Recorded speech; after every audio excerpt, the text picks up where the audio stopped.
Olá, sou a professora Cláudia e estamos aqui para mais uma aula à distância. Espero encontrar vocês com muita saúde, muita paz, que vocês tenham uma excelente e abençoada semana. Hoje nós vamos começar com português, eu vou trabalhar com vocês fábulas.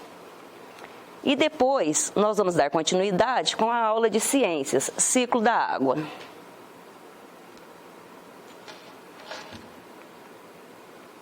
A tipologia textual hoje, fábula, como já havia dito. Fábula é uma curta narrativa, em prosa ou verso, com personagens animais que agem como seres humanos e que ilustram um preceito moral. Aqui temos alguns figurantes, alguns personagens. O título dessa fábula que nós vamos ver agora é A Causa da Chuva. Não chovia há muitos meses, de modo que os animais ficaram inquietos. Uns diziam que ia chover logo, outros diziam que ainda ia demorar, mas não chegava a uma conclusão.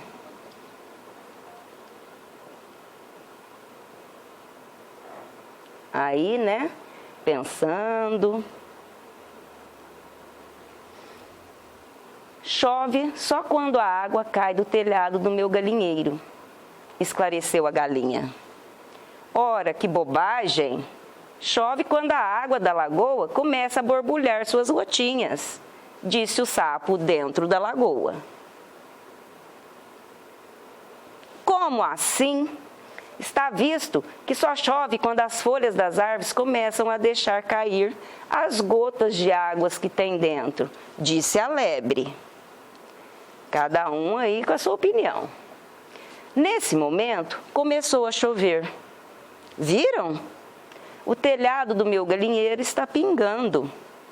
Isto é chuva, disse a galinha. Ora, não vê que a chuva é a água da lagoa borbulhando? Disse o sapo. Mas como assim? Parecem cegos? Não veem que a água cai das folhas das árvores? Disse a lebre. Moral. É a moral da história. Para que serve essa história? Devemos tomar cuidado, pois as aparências enganam. Vamos estudar um pouco essa fábula, interpretar e tirar algumas opiniões sobre ela? Vamos interpretar esse texto.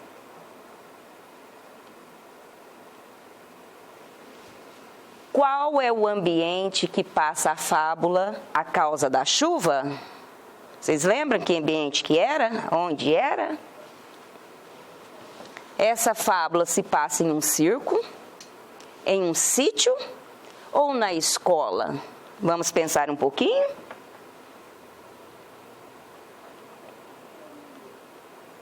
Em um sítio, muito bem. Qual a moral se caracteriza com a fábula? O que essa moral quis nos dizer que deixou de...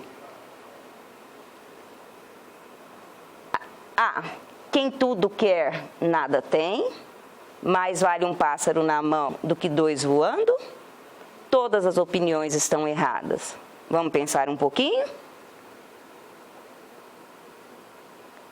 Lembrando que pode estar fazendo as anotações aí no caderno. Todas as opiniões estão erradas. Nenhuma dessas eram a moral.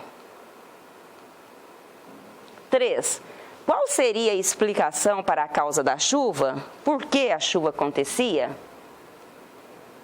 A água evapora e vai para um reservatório de água no céu após 3 noites de lua cheia. A água cai em forma de chuva. B. A evaporação da água forma as estrelas cadentes que voltam ao solo em forma de chuva.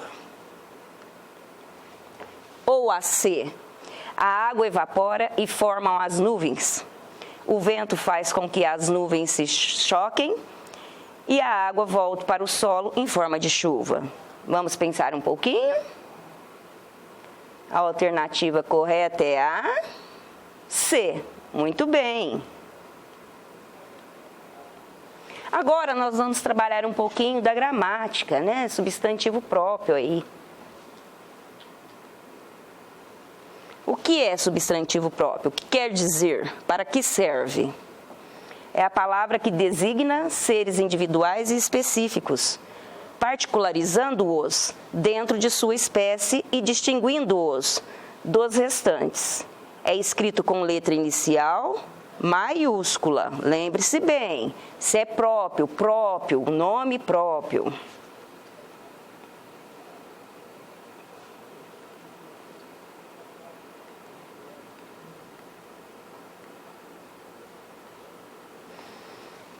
Dê um nome, substantivo próprio, a cada personagem do texto. Vamos nomear. Galinha. Dindinha, pintadinha, isso é o nome próprio da galinha. O sapo, verdão, tutu. A lebre, gracinha, quica. Aqui nós temos alguns exemplos de substantivos próprios. Helena é um nome próprio, um substantivo próprio, porque é próprio dela. Brasil, que é o nosso país, é um nome próprio, é o nome do nosso país. Europa, Loja 100, Oceano Atlântico, Barretos, que é a nossa querida cidade, é um substantivo próprio. Quais as principais características de uma fábula? Como ela é? A. Moral no final da história e diálogo entre animais. B. Diálogo entre animais e uma receita de bolo no final. C. Moral no final da história e uma boneca como personagem. Vamos pensar um pouquinho, lembrando que pode fazer as anotações. Muito bem, moral no final da história e diálogo entre animais. Os personagens conversam nas fábulas, né, gente? Aqui nós vamos trabalhar uma outra fábula, o corvo e a raposa. Essa fábula é bem conhecida, por sinal. Vamos lá? Um corvo surrupiou um pedaço de carne e foi pousar numa árvore. Mas uma raposa o avistou e quis tomar-lhe a carne. Olha lá a cena. A raposa toda sorrateira ali, né? De olho na carne. A raposa parou, então, diante da árvore e se pôs a fazer elogios à beleza e ao seu porte vistoso, dizendo também que ele era perfeito para ser o rei dos pássaros e que isso certamente aconteceria se ele tivesse a voz bonita e que encantasse a todos. O corvo, por sua vez, querendo mostrar-lhe seus encantos musicais, soltou a carne e ficou grasnando bem alto. A raposa, então, agarrou correndo a carne e disse-lhe: Ei, corvo, se você tivesse inteligência, nada lhe faltaria para ser de todos. A moral da história, né? Para que serviu essa história? Que lição ela deixa para nós? Para homem tolo, a situação é oportuna.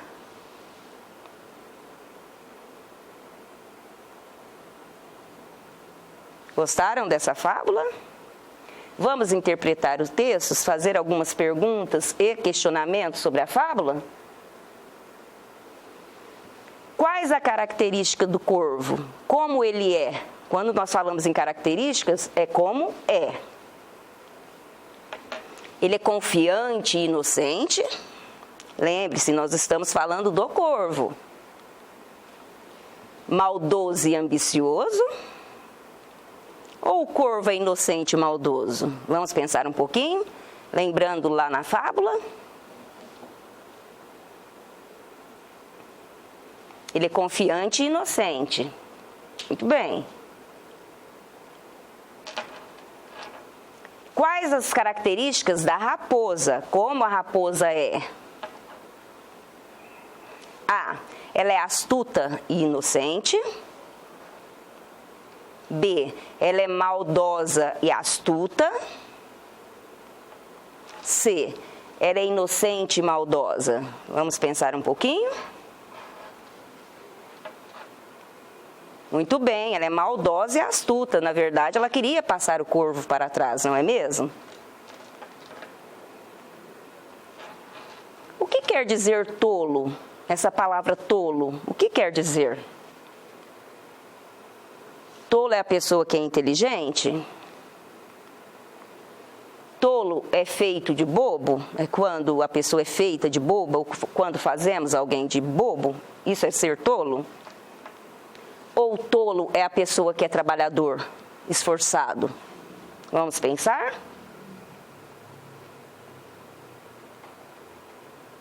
Isto, tolo significa feito de bobo. Quando a gente passa alguém para trás, quando alguém é feito de bobo, aí a gente fala que a pessoa é um tolo. Mais uma. Qual outra moral poderíamos apresentar a essa fábula? Qual outra moral nós poderíamos colocar no lugar daquela? A. Nem sempre um elogio que recebem de alguém vem acompanhado de sinceridade. Isso é muito lógico, né, gente? Que às vezes a pessoa te faz um elogio da boca para fora, mas o que está sentindo não é aquilo, não é mesmo? B. Comer o pedaço de carne do amigo faz bem à saúde. Muitas vezes a pessoa passa para trás e come a sua carne, né? C. A confiança é amiga da lealdade. Qual dessas três alternativas vocês acham que melhor encaixam para que nós trocaríamos aquela moral da fábula? Isso, muito bem. Nem sempre um elogio que recebemos de alguém vem acompanhado de sinceridade. Muito cuidado com isso, gente. Muito cuidado. Tem pessoa que nos elogia, mas no fundo, não é aquilo que ela está te desejando, né? Daí é uma lógica na vida da gente. 10. Mude o final dessa história. Só o último parágrafo. Lembre-se bem. Final. O último parágrafo. O corvo, durante o diálogo, percebeu que a raposa era esperta. Decidiu, então, deixar a maldade de lado e conquistou a amizade da raposa. Juntos comeram o queijo.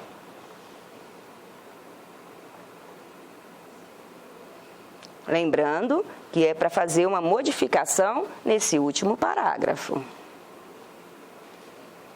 Agora, nós vamos para a terceira fábula, que é a tartaruga e a lebre, bastante conhecida também e muito assim, que muito agrada a todos, pela mensagem que ela nos deixa, né? Vamos lá? A tartaruga e o coelho. Certa vez, a tartaruga desafiou a lebre para uma corrida. As amigas da tartaruga riram da pobrezinha, pois sabiam que ela não iria ganhar e ainda passaria vergonha. Uma amiga foi logo falando: "Você está maluca? Apostar corrida com o bicho mais veloz da mata é loucura." Mas a tartaruga não deixou abater e topou o convite, que nós temos a largada, né? Vocês veem que eles estão no mesmo posicionamento, a tartaruga e a lebre. No dia marcado, a lebre e a tartaruga se aqueceram e o macaco deu o tiro da largada.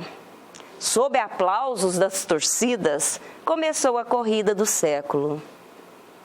Em meio de 1 minuto, a lebre já tinha atingido quase todo o percurso.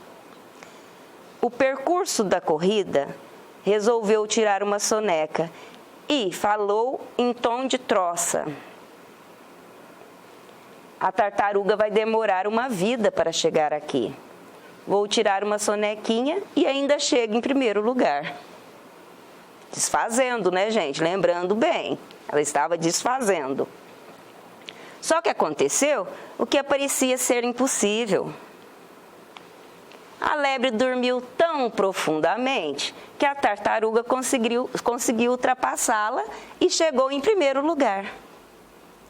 A lebre ficou inconformada com o desfecho da corrida. Essa moral é muito importante. Moral: nem sempre os mais velozes chegam em primeiro lugar, né? Temos até aquele ditado: os últimos serão os primeiros. E esse ditado vem bem a calhar aqui com essa moral, não é mesmo? Olha a vitória da tartaruga, a alegria.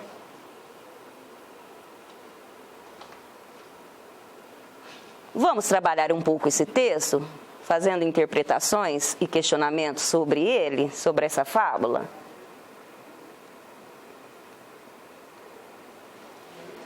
A lebre perdeu a corrida por quê? A. Resolveu tomar um guaraná na lanchonete. Lembrando que só uma alternativa é a correta. B. Achou que jamais a tartaruga iria passá-la enquanto ela dormia. Ou a C. Acreditou que já era campeã, então foi até sua casa para lanchar. Só uma é a correta. Vamos pensar um pouquinho? Muito bem. Ela achou que jamais a tartaruga iria passá-la enquanto ela dormia.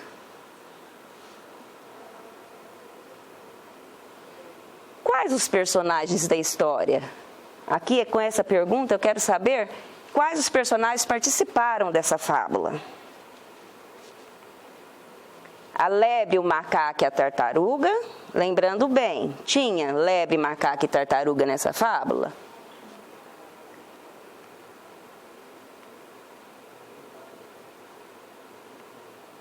Isto, a lebre. Não tinha macaco. E tinha a tartaruga também. O macaco também. Eu estava esquecendo do macaco. Essa fábula trata especialmente da A. Ingratidão. B. Amizade. Ou C. Superioridade, pessoa que se sente superior à outra. Hoje em dia a gente vê tanto isso, né, gente? Na nossa vida, no nosso cotidiano. Pessoa que pensam ser mais que o outro. Mas, na verdade, nós somos todos iguais perante a Deus, não é mesmo? Então, vamos lá? E trata isso, essa fábula trata de superioridade. Ela quis desfazer da amiga, pensando que ganharia a corrida por ser veloz, e não foi isso que aconteceu. O trecho, a tartaruga vai demorar uma vida para chegar aqui. Mostra que a tartaruga A. Vai demorar muito para chegar. B. Vai chegar rápido. Ou C. Vai chegar junto com o macaco. Vamos pensar um pouquinho. Isso, ela vai demorar muito para chegar. Quando a gente se refere a eu vou demorar uma vida para fazer esse trabalho, é que eu vou demorar muito para fazer. Qual o significado da palavra em destaque? Resolveu tirar uma sonequinha e falou em tom de troça. Quer dizer treco? Quer dizer tristeza? Ou quer dizer riso? Lembrando que eu quero saber o significado da palavra que está em destaque. Riso, né? Muito bem. Aqui nós vamos para uma outra fábula. A cigarra e a formiga. Vamos lá? Podemos começar? A cigarra passou todo o verão cantando. enquanto a formiga juntava seus grãos. Quando chegou o inverno, a cigarra veio à casa da formiga para pedir que lhe desse o que comer. A formiga então perguntou a ela: "E o que você fez durante todo o verão?" A cigarra respondeu com ares de fome: "Muito bem, pois agora dance." Ela tocou, cantou o tempo todo, ela cantou, né, gente? Então, se cantou o tempo todo e não trabalhou, não tem direito a comer, é isso? Formule uma moral para a fábula, a cigarra e a formiga. Vocês que vão preparar, hein? Montar aí. Aqui nós trazemos um exemplo. Devemos nos alimentar do suor do nosso trabalho. Ou seja, trabalha, você tem o que você trabalha. Não pense só em divertir-te. Trabalhe e projete o futuro promissor. Né? Nós temos que trabalhar para ter as coisas. Não cai do céu, né? Cantar é bom, mas de barriga cheia. Quais as estações do ano? Nós sabemos que nós temos 4 estações, né? Quais são elas? Outono, inverno, verão e primavera. Olha aí, que lindo. Qual o sentido da palavra dance na resposta da formiga para a cigarra? A formiga, dançar um forró e lhe daria comida, que trabalhasse de dançarina, ou a C, agora seria difícil arrumar comida e não deu comida a ela. Quando ela se referiu a dança, o que ela queria dizer? Então, ela não cantou e dançou o tempo todo? Então, agora fica sem a comida. A ideia principal dessa história é A, a alegria da cigarra. B, a responsabilidade da formiga em guardar alimento para o inverno. Ou a C, a coreografia que a formiga criou para a cigarra. A responsabilidade da formiga em guardar alimento para o inverno. Muito bem. Dê um outro final para essa história. Lembrando, vamos criar outro final para essa história. A formiga se alegrou com o canto da cigarra e lhe deu comida. A alegria foi tanta em ouvir a cigarra cantar enquanto a formiga trabalhava, que a convidou para um banquete no formigueiro.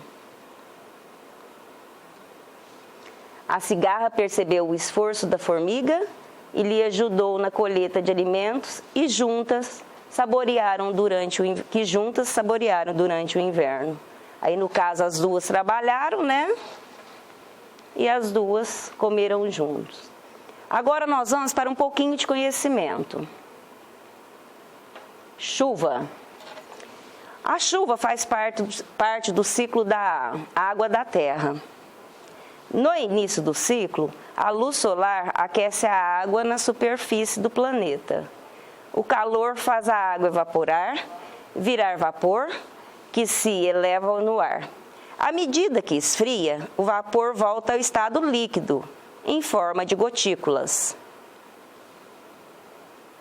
É o processo natural de circulação da água na Terra.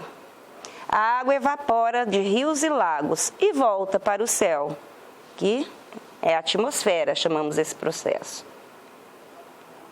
Esse é o ciclo da água. Depois cai sobre a terra em formas de chuva. É interceptada pelas folhas das árvores que posteriormente irão fazer o processo de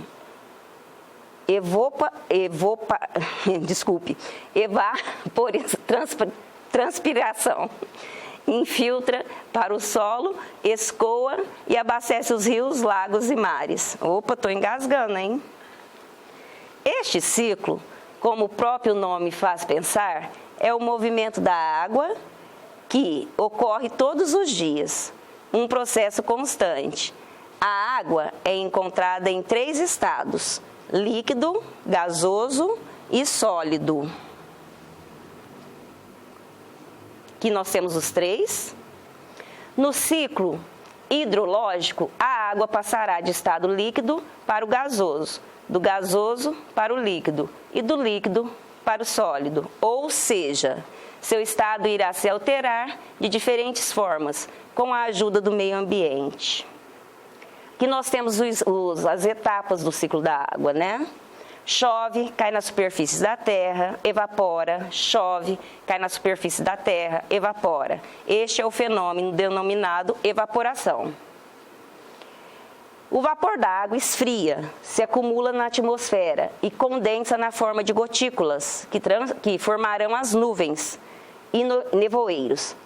Aqui ocorre o processo de condensação. Quando a água cai do céu, a atmosfera é precipitação, a água volta para a superfície da terra dentro do ciclo da água. Também pode ocorrer sob a forma de neblina, orvalho ou mesmo na forma sólida como neve e granizo.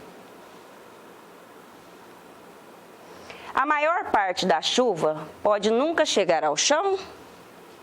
Grande parte dessa água vinda do céu vai para evaporar e o restante vai cair principalmente em florestas e plantas. Uma parte fica nas folhas e copas das árvores. Este é o processo de interceptação. Aqui nós temos mais um processo.